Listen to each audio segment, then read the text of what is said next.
Indicaram para você utilizar glifosato para controlar plantas daninhas, mas você está com dúvida de quanto tempo demora para dar resultado, quais plantas daninhas que controla, se ele tem ação no solo ou não. E a gente decidiu então fazer um vídeo completo para falar sobre os principais aspectos do herbicida glifosato.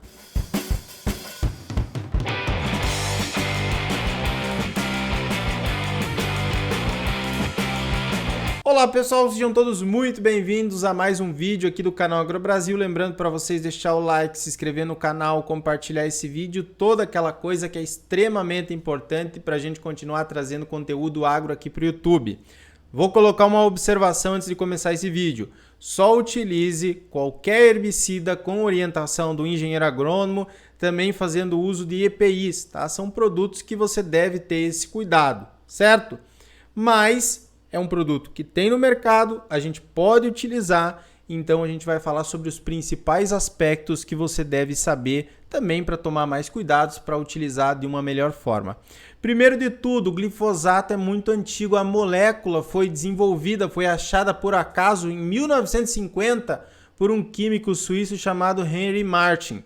Mas de 1950 a 1970, as propriedades do glifosato como herbicida elas não eram conhecidas. Somente em 1970, a empresa Monsanto dos Estados Unidos, que não existe mais, atualmente se chama Bayer, descobriu as suas propriedades como herbicida. Em 1974, lançou o Roundup. Em 2000, caiu, então, expirou a patente do Roundup e o glifosato é utilizado por várias empresas. Então, hoje não tem apenas glifosato da Bayer, da antiga Monsanto, mas várias empresas elas produzem também a molécula do glifosato e fazem essa comercialização, só para que você saiba.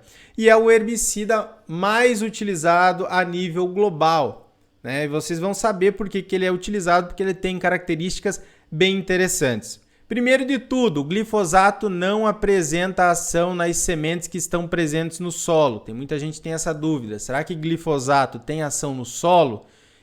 Se eu aplicar glifosato e plantar daqui 2 dias, por exemplo, ou 3 dias, vai influenciar na minha semente ali que eu plantei do meu milho, sei lá, de alguma coisa? Não, o glifosato ele não tem ação no solo. Então, assim, ele é um herbicida que vai servir apenas para controle de plantas daninhas em parte aérea. É um herbicida sistêmico. É um herbicida classificado como pós-emergente de ação sistêmica e não seletiva. O que quer dizer isso em termos práticos e simples? Olha, você passou o glifosato, ele não é seletivo para nenhuma planta. Vai controlar tanto folhas largas quanto folha estreita. Então, ele não vai ter essa seleção e é pós-emergente. Pós-emergente do quê? Das plantas daninhas. Não é pós-emergente da cultura que você tenha. Vamos supor lá que você plante um milho que não é geneticamente modificado e você aplique glifosato. O que vai acontecer com esse teu milho? Você vai matar ele.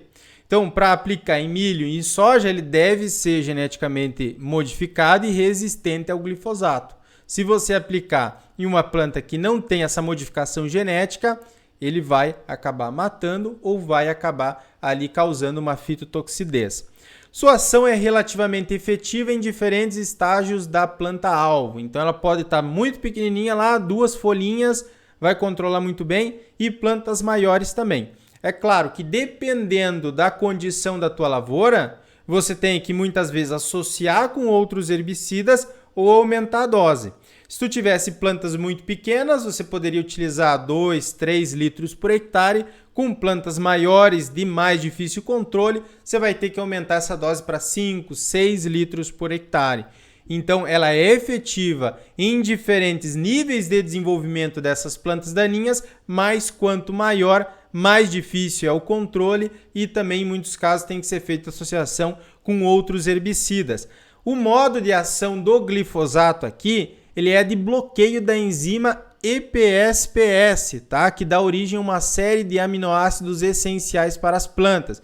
Então, aqui tem uma figurinha, né?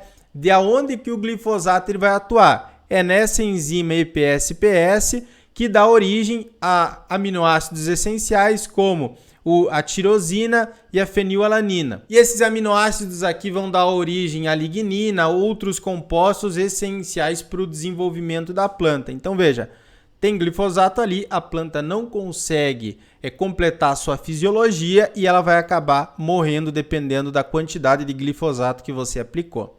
Porém, como ele é o herbicida mais utilizado no mundo, ao longo dos anos foram aparecendo algumas plantas que são resistentes a esse mecanismo de ação do glifosato. Então você já consegue encontrar a buva, que é a coniza aqui, eu coloquei coniza porque existem vários tipos de buva diferentes. A buva tem caso de resistência ao glifosato, capim amargoso também, né? Capim arroz, capim pé de galinha, o caruru, o leiteiro. Por isso é muito importante a rotação de herbicidas, não utilizar só o glifosato se a gente estiver falando aí em lavouras comerciais e também com diferentes mecanismos de ação. Nós podemos utilizar o glifosato? Podemos. Glifosato com 2,4-D, e aí a gente pode associar, se você estiver trabalhando com milho, atrazina, nicosulfuron. Nós temos uma série de produtos que podem ser utilizados. Se a gente colocar só glifosato, é o secante, né? Tem gente que fala assim, produtor que fala, eu vou limpar essa área, então eu vou utilizar secante. Pelo uso excessivo, vai aparecendo essas plantas daninhas resistentes e acaba ficando cada vez mais difícil você fazer o controle.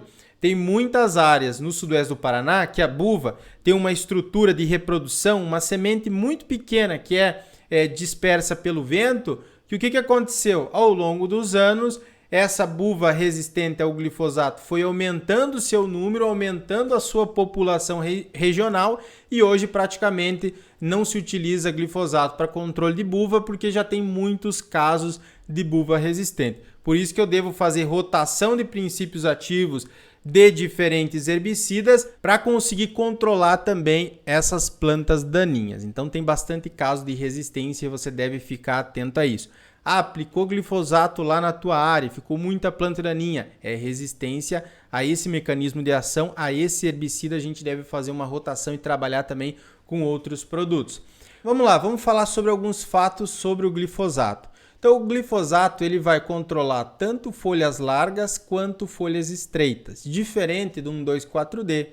O 2,4-D vai pegar só folhas largas, ou de graminicidas, que vai pegar só folhas estreitas. O glifosato não, ele não é seletivo, ele vai matar tanto folhas largas quanto folhas estreitas. A morte da planta ocorre num período de 7 a 14 dias, então não é imediato. Não é, por exemplo, alguns herbicidas de contato que você aplica hoje e amanhã já está morrendo as plantas. Vai ter que ter esse tempo, porque também é um herbicida sistêmico, ele vai atuar dentro da planta, por isso a gente tem um período aí de 7 a 14 dias até que tenha um controle efetivo, né? Até que as plantas aí estejam completamente controladas.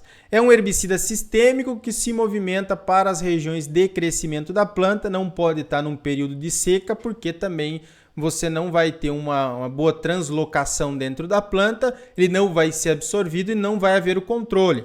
Então, se tiver um período de seca longo, não é interessante você aplicar glifosato porque ele não vai atuar corretamente. Então, estresse hídrico não é legal. Você deve esperar chover, né, ter uma condição de tempo limpo, é claro, mas sem períodos de seca para que o controle seja mais efetivo. Ele pode ser aplicado em pós-emergência de plantas geneticamente modificadas como soja e milho. Sempre você deve verificar, vai aplicar glifosato em milho? Em pós-emergência do milho, você deve saber se ele é um milho RR. Hoje a gente tem várias tecnologias do mercado, né? A maior parte delas, na verdade, desses híbridos mais modernos, tem resistência ao glifosato. Você pode aplicar sem problema nenhum. Porém, para glifosato, a gente tem várias opções em pós-emergência que acaba nem sendo tão essencial assim o glifosato em si. Então, você pode utilizar nicosulfuron, atrazina, outros produtos em pós-emergência e utilizar um glifosato na cultura do milho para fazer uma dessecação associado com um 2,4-D. Enfim, várias estratégias podem ser utilizadas ali. Para a cultura da soja, a mesma coisa. Ele pode ser utilizado em pós-emergência se tiver resistência. Se for um material geneticamente modificado, que a gente chama de DRR, mas tem outros nomes aí também no mercado. Em culturas perenes pode ser utilizado em jato dirigido. Café, por exemplo. Você pode aplicar em café? Sim, mas jato dirigido. Então você tem que ir lá com equipamento ou uma costal para que não caia nas folhas do café, caia apenas ali nas entrelinhas. Também é possível fazer esse controle. É pouco volátil e altamente solúvel em água. Você consegue solubilizar ele na calda de pulverização muito facilmente. O tempo mínimo para ação do herbicida é de 6 horas sem a ocorrência de chuvas. Então assim, se você aplicou agora e daqui 1 hora choveu, você vai ter que voltar mais para frente e aplicar esse produto. Você acabou perdendo essa tua aplicação. Então se você aplicou, deu 6 horas, tá ok, não precisa mais se preocupar. Tem muita gente que tem essa dúvida. Apliquei aqui 6 horas da tarde, foi chover só meia-noite e 1 hora da manhã. Eu perdi a minha aplicação? Não, pode ficar tranquilo que vai funcionar bem, certo? Plantas mais jovens são mais fáceis de serem controladas e a dose acaba sendo menor. Então, o engenheiro agrônomo, por exemplo, na hora de te indicar um herbicida para controle de determinadas plantas daninhas, ele vai te dar uma dose. E ele vai te perguntar como é que está essas plantas daninhas. Elas são pequenas? Manda uma foto para mim. O agrônomo vai lá na lavoura, verifica como é que estão os talhões dele. Ah, são todas plantas daninhas muito pequenas. Então, vamos fazer um determinado controle com uma determinada dose. Ah, não. Eu tenho muita planta daninha, é uma área aqui que eu estou abrindo agora, eu preciso dessecar. Ah, só o glifosato não vai dar jeito, vou ter que incluir um 2,4-D, a gente vai ter que fazer um sequencial com saflofenacil associado com outro produto. Então depende de cada caso, não existe uma receitinha de bolo aqui com relação a controle de plantas daninhas. Além disso, deve ser observada a qualidade de água de pulverização, né? A pressão do pulverizador, o tipo de bico e também o tamanho de gota. Tudo isso você deve analisar antes de começar a pulverização e, é claro, ler a bula do produto, tá? Ler a bula ali daquele produto que você está comprando. E, pessoal, fazer o manejo integrado de plantas daninhas. Não é só todos os anos você pensar naquele herbicida que vai dar resultado para a tua área, mas também trabalhar com plantas de cobertura, trabalhar com herbicidas pré-emergentes, né, que vão ter ação ali no solo, rotação de culturas, plantio direto, monitoramento da área, limpar as áreas próximas, beiradas de estradas, cabeceiras de lavouras que podem acumular sementes de plantas daninhas e essas plantas daninhas podem acabar sementando ali naquelas beiradas de estradas. Então fazer esse controle também local próximo até o talhão e rotacionar os mecanismos de ação para não criar esses problemas com resistência. O glifosato já tem várias plantas daninhas resistentes. 2,4-D também tem.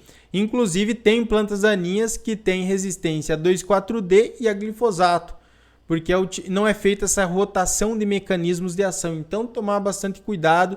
Você trabalhando com plantas de cobertura, com rotação de cultura, tudo isso vai ajudar com que você diminua o banco de sementes na tua propriedade e seja cada vez mais fácil de você controlar as plantas daninhas.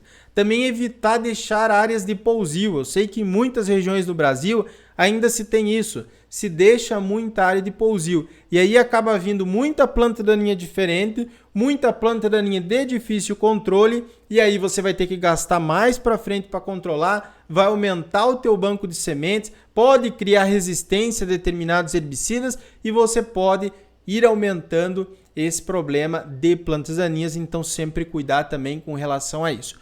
No mais, era isso. Se você precisar da consultoria do Canal AgroBrasil, que a gente faça o acompanhamento junto com você da sua lavoura, desde o planejamento até a colheita, passando por análise de solo, recomendação de adubação, aplicação de produtos e tudo mais, a gente tem uma consultoria técnica. Se você quiser conhecer, aqui abaixo tem um link, é só você nos chamar lá e a gente pode estar te explicando certinho como funciona. Certo, pessoal? Forte abraço, até a nossa próxima aula e tchau, tchau!